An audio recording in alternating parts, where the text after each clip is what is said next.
주일 아침 하나님의 행복의 소리 라운 큐티시안입니다. 오늘 우리가 함께 나눌 말씀은 요한계시록 13장 11절에서 18절까지의 말씀입니다. 땅에서 올라오는 짐승은 바다에서 올라온 짐승을 여러 가지 방법을 통해서 사람들로 하여금 경배하게 합니다. 요한은 또 다른 짐승이 땅에서 올라오는 것을 보죠. 그 짐승은 어린 양같이 두 뿔이 있었고 용처럼 말하는 짐승이었습니다. 이 짐승은 먼저 바다에서 나온 짐승의 모든 권세를 그 앞에서 행하고 땅과 땅에 사는 자들을 바다에서 나온 짐승에게 경배하게 합니다. 큰 이적을 행하고 특히 사람들 앞에서 불이 하늘로부터 땅에 내려오게 하죠. 그렇게 이적을 행함으로써 땅에 거하는 자들을 미혹하고 땅에 거하는 자들에게 첫째 짐승, 바다에서 나온 짐승을 위해서 우상을 만들게 합니다. 땅에서 올라온 짐승은 권세를 받아 짐승의 우상에게 생기를 주어 우상으로 말하게 하고 짐승의 우상에게 바다에서 올라온 짐승의 우상에게 경배하지 아니하는 자는 몇이든지 다 죽이게 합니다. 둘째 짐승은 모든 사람들에게 그 오른손이나 이마에 표를 받게 합니다. 누구든지 이 표를 가진 자 외에는 매매를 하지 못하게 하죠. 이 표는 짐승의 이름이나 그 이름의 수를 말씀하고 있죠. 요한은 이렇게 선포합니다. 지혜가 여기 있으니 총명한 자는 그 짐승의 수를 세어보라. 그것은 사람의 수니 그의 수는 666이라. 적용을 위해서 말씀을 가지고 함께 나눕니다. 이 시간에는 땅에서 올라온 짐승에 대해서 함께 나누기를 원하는데요. 용의 두 번째 조력자입니다. 엄밀히 말하면 바다에서 올라온 짐승을 돕는 짐승이죠. 먼저 첫째 짐승처럼 둘째 짐승도 예수 그리스도의 흉내를 냅니다. 어린 양같이 두 뿔이 있었고 용처럼 말하를 하죠. 무엇보다도 둘째 짐승은 철저히 바다에서 올라온 첫째 짐승을 위해서 모든 일을 행합니다. 많은 권세를 통해서 땅과 땅에 사는 사람들을 첫째 짐승에게 경배하게 하죠. 그는 하늘에서 불이 내려오게 합니다. 이러한 이적을 통해서 바다에서 올라온 짐승을 위해서 우상을 만들게 하고 그 짐승의 우상에게 생기를 주어 말하게 하죠. 또한 그 우상에게 경배하지 않는 자들, 신처럼 떠받들지 않는 자들을 몇이든지 죽이게 합니다. 바다에서 올라온 짐승을 돋보이게 하고 그를 경배하게 하는 땅에서 올라온 짐승. 요한 당시의 시대에서 이런 역할을 하는 자 아니면 그 세력이 무엇이었을까요? 로마라는 나라, 로마 황제를 돋보이게 하는 자, 황제를 숭배하게 만드는 사람들, 많은 이적을 통해서 아마도 로마 황제정토에 있어서 황제 숭배를 이끄는 사제들이 가장 유력한 이들이었죠. 종교적으로 그 다음에 예언적인 기능을 수행하는 자들이나 그 세력들, 로마 황제 주변에 있던 종교 사제들을 말하고 있죠. 그렇다면 오늘날의 땅에서 올라온 짐승, 그리고 앞으로 일어날 수 있는 두 번째 짐승은 무엇일까?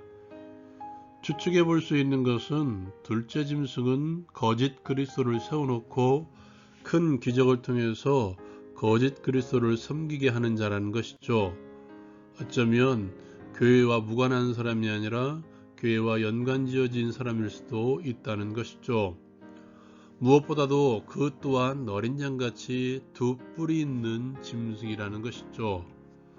누가 보더라도 예수 그리스도 같고 거기에 따르는 큰 이적이 있는 그 사람 그리고 또는 그 세력, 철저히 그리스도화하고 그리고 마치 그리스도형이신 성령의 모습을 띠고 있는 모습을 보면 누구라도 미혹이 안 될 수 없을 것입니다. 그러므로 우리가 여기서 한 가지 얻을 수 있는 것, 어디에서 능력이 나타난다고 해서 쉽게 따라가지 마십시오. 사단도 거짓 그리스도도 거기에 붙어 있는 거짓 선지자도 능력을, 큰 기적을 일으킬 수 있습니다. 그것으로 참과 거짓을 구분하지 말라는 것이죠. 어쩌면 지금 이론만 있는 이 시대에 사단과 그 동조자들이 일으키는 기적의 역사는 우리를 미혹하기에 충분할 수밖에 없을 것입니다. 그것이 교회밖에 아니라 교회 안에서 존재하는 존재라면 우리는 쉽게 미혹될 수밖에 없죠. 그렇다면 어떻게 이런 거짓 선지자, 거짓 그리스도의 미혹을 이겨낼 수 있을 것인가? 그나마 예수님과 다른 것이 있죠. 둘째 짐승은 첫째 짐승을 섬길 수 있도록 우상을 만든다는 것입니다. 어떤 형상이든지 때로는 이념이든지, 즉 진리가 아닌 어떤 이념을 만들어내어서 이것이 그리스도라고 말하며 거기에 따르지 않으면 사람을 아예 매장할 정도로 무너뜨리는 현상이 나타난다면 한 번쯤은 생각해 보십시오. 이것은 교회를 맹신해도 좋지 않습니다. 모든 그리스도를 섬기는 교회가 아니라 자기가 다니는 교회만을 맹신하고 다른 교회는 아예 인정하지 않고 오히려 나쁘게 말하는 것도 여기에 속하지 않을까요? 그리고 요즘 대세라는 말을 많이 하죠. 대세가 이렇다라고 말하며 교회도 여기에 따라야 한다고 하는 말하는 것, 그렇지 않으면 그리스도의 교회가 아니라고 말하는 현상이 나타난다는 것이죠. 대표적인 것이 요즘 문화 트렌드처럼 말하는 성소수자라는 단어입니다. 이 단어를 쓰지 않고 동성애라고 말하면 마치 잘못된 것처럼 점점 여겨지고 있죠. 사랑이 없는 것처럼 말합니다. 심지어 교회에서조차도 그리스도인들조차도 동성애라고 말하면 큰일 날 것처럼 생각하는 이들도 있습니다. 저에 대해서 고지식하다고 말할지라도 동성애는 동성애일 뿐입니다. 두 번째, 우리가 알 수 있는 척도는 돈과 같은 눈에 보이는 것들에 대한 추구이죠. 오늘 둘째 짐승이 하는 또 다른 일이 있습니다.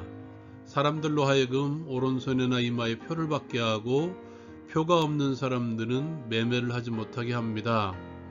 로마 시대에 황제 숭배를 거절하는 이들이 당했던 것처럼 말입니다. 매매를 하지 못하면 당장에 연결되는 것이 경제적인 불이익이죠. 돈과 연관이 되어 있다는 것입니다. 자신들을 따르지 않으면 경제적인 불이익을 가져다주고 오는 것처럼 말하고 자신들을 잘 따른다면 그 반대가 되겠죠. 첫째 짐승을 따르고 경배를 잘하면 복이 찾아올 것이라고 떠드는 이들이 있다면 한 번쯤 의심해 보십시오. 다시 말해서 하나님의 축복은 물질의 축복과 또한 그에 준하는 축복과 연관이 거의 없음을 기억하라는 것입니다. 오늘 짐승의 수에 대해서 우리가 잘 아는 666을 말합니다. 완전한 수인 7에 미치지 못하는 불완전 수인 6의 3번의 반복. 이 당시에는 그 당시 황제였던 또한 황제일 것 같았던 네로를 뜻한다고 말하는 이들이 있는데요. 그것이 맞는지 맞지 않는지는 중요하지 않습니다.